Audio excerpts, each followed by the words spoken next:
안녕하세요. 국어 담당 손석표입니다. 이렇게 생긴 안내문 보시면서 말씀 나누시면 될 것 같고요. 그 1페이지에 있는 전화번호가 제 개인 번호거든요. 그래서 아마 오늘 수업 얘기해드릴 시간이 짧아가지고 궁금하신 부분 있으시면 문자 주시면 될 것 같습니다. 개강은 아마 3월 16일 날 토요일 저녁에 할 거다라고 생각하시면 되고요.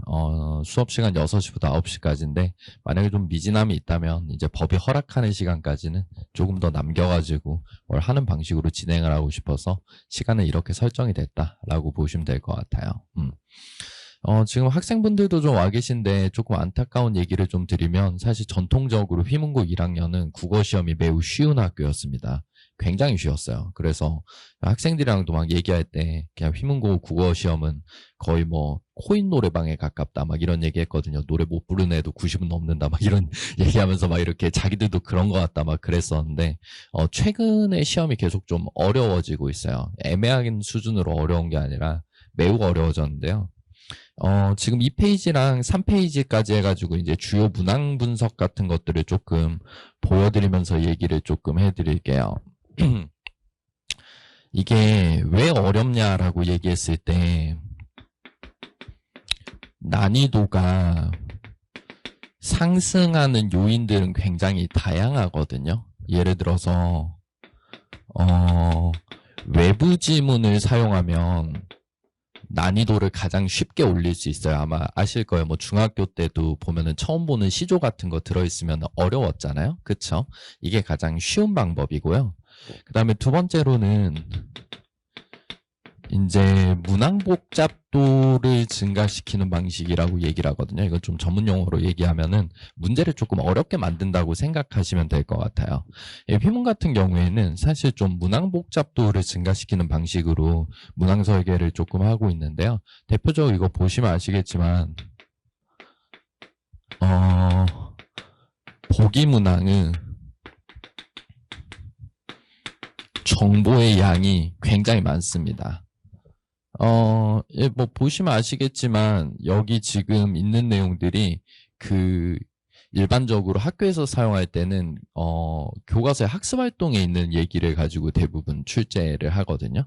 근데 뭐 보시면 아시겠지만 이런 내용들이 전혀 교과서 학습 활동이랑 상관이 있는 내용도 있지만 상관이 없는 정보들도 있어요. 예를 들어서 지금 3페이지 오른쪽 아랫부분에 보시면 메이와쿠 의식에 대한 얘기가 나오거든요. 이거 아마 제가 생각했을 때는 학생들이 살면서 들어본 적도 없는 얘기라고 생각을 하시면 될 것 같아요. 그러다 보니까 친구들이 어떻게 보면 외부 지문 때문에 괴로움을 느낀다기보다는 분명히 배운 작품과 조금은 관련이 있기는 한데 머리에 털라고 아예 처음 보는 텍스트들을 접하면서 시험에 응시를 해야 되는 어려움이 있다. 이렇게 이해를 하시면 될 것 같아요. 근데 재밌는 부분은 이런 것들이 총 문항이 27문항 나왔었는데 총 27문항 중에서 11문항 정도가 보기가 길게 찍힌 문항이 나왔어요. 그러면 지금 이 설명을 듣고 계실 때 어머님들은 단순히 어렵겠구나라고 생각하시는 게 첫 번째 생각이겠지만 지금 뭐 학생분들도 듣고 계시지만 아마 이거 50분에 어떻게 풀지라는 생각이 드는 게 상식적이죠. 처음 보는 얘기를 읽는 거는 모두 시간을 소모하는 측면이 있거든요. 시간을 소모를 해야 되는데 11개의 긴 보기를 읽고 트라이를 하는 게 사실 조금 어렵다고 저는 생각을 해요. 그러니까 갈수록 이렇게 뭐 아시는 분들은 아시겠지만 이렇게 자녀분들의 독해력은 해마다 점점 줄어들고 있다라는 게 정설이잖아요. 그러다 보니까 이런 부분들이 좀 어렵지 않냐 뭐 이런 식으로 얘기를 좀 하고요. 그 다음에 좀 재밌는 부분이 굉장히 생소한 형태의 문항을 출제를 하거든요. 이거 벌써 몇 년 전 얘기긴 한데 대치동에서 처음으로 시험 당일날 서술형 문제를 그냥 쓰라고 한 게 아니라 정답선지 쓰는 부분에 원고지 같은 걸 넣어가지고 예전에 출제를 처음 했던 게 휘문고등학교였어요.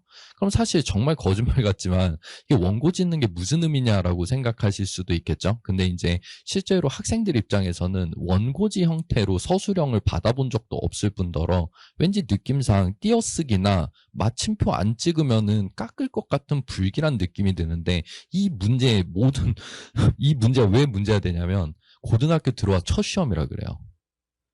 그러니까 예를 들어서 그 전까지 뭐 충분히 이런 형태로 연습을 해왔고 뭐 이런 형태의 시험에 익숙해진 상황에서 만나는 것은 크게 어려움이 없습니다만 사실 뭐 보면은 별의별 이야기를 다 합니다. 시험 10분 남았다고 이렇게 담임 선생님이 얘기를 했을 때 열심히 풀어봐야지라고 생각을 하는데 본인이 처음 들어와서 자기한테도 기대가 되게 크고 집에 있는 중년 여성의 기대도 이렇게 걱정이 되고 막 뭐 이렇게 밤에 열심히 공부하고 있는데 뭐 이렇게 소주 한 병 드시고 들어온 가장이 뭐 아들 믿는다 막 이런 것도 생각나고 그러니까 열심히 안 되는 거예요. 그래서 이런 생소한 부분들이 사실 되게 어려웠었는데 진짜 신선했던 게 진짜 휘문공 문제 참 신선하게 잘 내는 것 같은 게 5번 문제 5페이지 잠깐 보시겠어요? 이게 아까 말씀드렸다시피 시간이 조금 터프한 시험이라고 말씀드렸잖아요. 이게 작년 중간고사 마지막 문제거든요. 배점 혹시 보이세요? 배점? 10점입니다. 그러면 안 그래도 시간이 되게 터프하고 대부분 학생들은 그 시험지 인쇄 잘 됐나 넘겨봐라라고 얘기할 때 대부분의 남학생들은 그걸 제대로 넘겨보지 않아요. 저도 남고 나왔고 절대 그걸 넘겨보지 않았던 것 같습니다. 그냥 뭐 오늘 하루도 재밌게 해보자 뭐 이런 마인드셋이었던 것 같아요. 근데 시간이 터프해가지고 아마 이런 것들을 평범하게 공부를 한 친구들은 한 3분 남았을 때 이거 만나거든요. 그러면은 3분 남았을 때 본인이 깔끔한 집중력으로 트라이를 할 수 있을 거라고 생각하세요? 좀 전 어려울 것 같은데 근데 또 재밌는 게 문제에서 1번에 해당하는 요소를 보시면 문제를 쭉 읽어보면 해당 장면을 연기하기 전 무대의 배우들의 위치와 소품의 위치를 관객의 시선에서 대략적으로 표시하세요. 그러면 이 문제는 지금 보시면 아시겠지만 정답이 그림을 그리라는 문제예요. 국어 문제인데 10점짜리 서술형 문제에서 평가 요소가 2개가 있는데 첫 평가 요소가 그림을 그리는 게 정답입니다. 이거 중학교 때 자녀분들이 그림을 그리는 문제를 풀어보셨을 거라고 생각하세요? 혹시 뭐 그림 그리는 국어 서술형 문제 풀어본 적 있어요? 혹시 있나요? 근데 그게 본인 첫 고등학교 시험인데 10점이래요. 3분 남았어요. 트라이 잘 할 수 있을 것 같아요? 벌써 막 표정이 이제 막 창백해지잖아요. 그러니까 이런 문제들이 사실 현재 휘문고 시험이 어려운 이유들이라고 저는 생각해요. 원래 안 그랬습니다. 그래서 올해 입학하는 친구들이 조금 안쓰러운 부분이 있어요. 원래 휘문고 1학년 진짜 쉽고 2학년이 진짜 어려워가지고 1학년 때는 모두 국어를 놓지 않게끔 한 다음에 2학년 때 한번 탁 털어내는 식으로 그 내신 설계를 했었는데 요즘은 1학년 때부터 세게 흔들어가지고 깔끔하게 등급을 가르는 방식으로 학교에서 시험 설계를 하는 것 같아요. 뭐 나머지 과목에 대해서는 전 자세히 모릅니다만 국어과 관련해가지고는 이렇게 말씀드리는 게 정답인 것 같아요.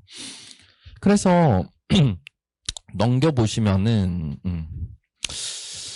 1학기 중간고사는 전부 다 문학이 나왔어요. 근데 지금 이 얘기를 들으셔도 사실 의미가 없는 게 진도라는 것은 꼭 고정적이지 않고 해마다 바뀔 수도 있거든요. 그렇기 때문에 작년에 이거 나왔으니까 무조건 이거 하라는 얘기는 사실 좀 어폐가 있습니다. 그런데 좀 재밌는 부분은 교과서 안쪽 파트랑 교과서 바깥 파트 외부 지문들을 가지고 조금 출제를 했고요. 현대문학 중심으로 출제를 했어요. 그래서 작년 시험에서 시험 범위를 봤을 때 어떤 느낌을 조금 받았었냐면 현대문학 중심으로 출제를 했기 때문에 어떻게 보면 교과서를 사용한 지 오래돼서 난이도 상승은 피할 수가 없었거든요. 그래서 많은 선생님들이 조심스럽게 그냥 외부 지문 많이 내지 않겠냐, 뭐 학교 선생님들이 빤하지 뭐 이렇게 생각을 했었는데 역시나 휘문 같은 경우에는 이런 방식을 좀 더 선호하는 것 같아요. 그러다 보니까 이렇게 평상시에 자료 같은 것들을 많이 보는 상황들이 있을 거예요. 그래서 뭐 이렇게 뭐 내신 문제들을 많이 나눠주죠. 근데 내신 문제들을 많이 나눠줄 때 제가 생각할 때 좀 휘문고 수업에서 가장 중요한 모먼트는 단순히 단답형 서술형을 학생들에게 많이 제공하는 게 별 의미가 없습니다. 그러니까 내신 설명을 들을 때 좀 유의하셔서 전 좀 들었으면 좋겠는 게 대부분 이런 설명 많이 하잖아요. 남학생들이라서 서술형 잘 못 쓰니까 서술형 대비를 시킨다. 이런 얘기 제일 많이 하거든요. 근데 전 그 부분에 대해서 조금 생각을 해보셔야 된다고 보는 게 서술형 대비를 시킨다고 했을 때 어떤 형태의 서술형 대비를 시킬 건지에 대한 얘기가 지금 빠져 있잖아요. 단답형도 서술형이거든요. 그러니까 지금 막상 뭐 서술형을 많이 시켜주겠다라고 생각해서 뭐 수업에 들어갔는데 막상 자녀가 받는 자료들은 단답형으로 이루어진 뭐 100개짜리 빈칸 넣기 같은 걸 애가 하고 있다고요.